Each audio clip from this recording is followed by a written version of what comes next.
It's about a short story that I'm working on, and it'll be pretty obvious what the vice is in this. All right? So, backstory, there's a girl at a bar.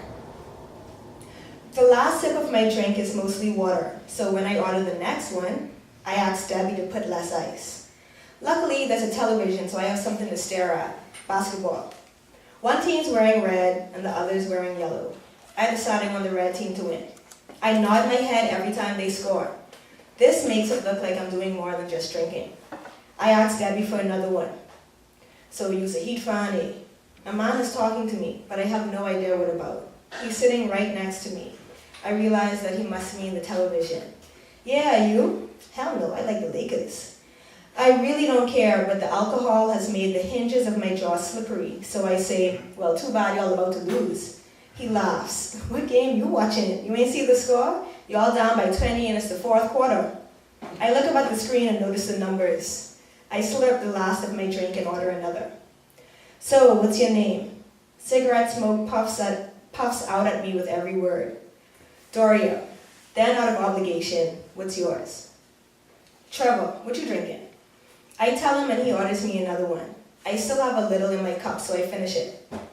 Trevor and I take turns buying each other drinks and finish his pack of cigarettes. All the traffic should be gone by now, and my drive home should be bearable. He buys me one more for the road, and I accept. As I stand to leave, the entire room shifts on its axis. Everything's leading to one side, except me. I put a hand on Trevor's shoulder to steady him. Shit, you alright? Let me walk you to your car.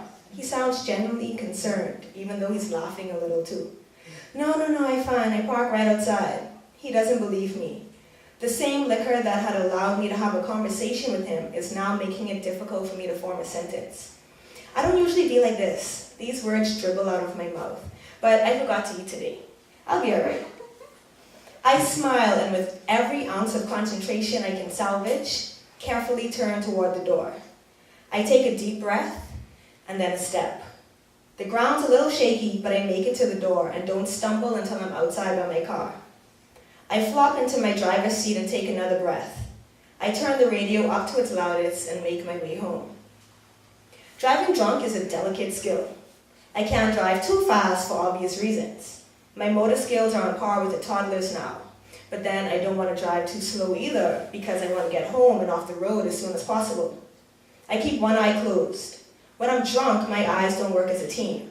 They begin competing with each other, and it gets so bad that usually about halfway home, each eye starts seeing its own version of things. So I have to close one and hope that that's the one that's seeing things right. It's also important to sing along with the radio. This keeps me awake, but then it can't be a song I like too much because then it just becomes a distraction.